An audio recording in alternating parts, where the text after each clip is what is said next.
आपल्या राज्याचे मुख्यमंत्री माननीय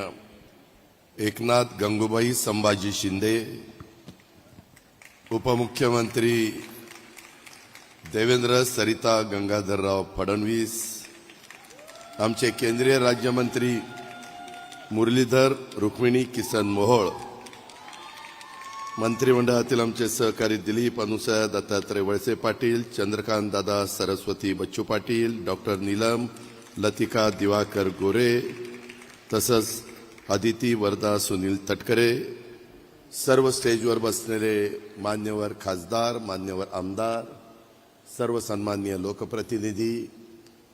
आमच्या पुणे जिल्ह्याच्या कानाकोपऱ्यातून आलेले माझ्या माय माऊली, माझ्या भगिनी, आमच्या मुली, सर्व विशेषतः वेगवेगळ्या राजकीय पक्षाचे उपस्थित असणारे सन्माननीय पदाधिकारी, महायुतीचे सगळे माझे सहकारी, अधिकारी वर्ग, महाराष्ट्र शासनाचा, पत्रकार मित्र, बंधू भगिनींनो आणि माझ्या तरुण मित्रांनो,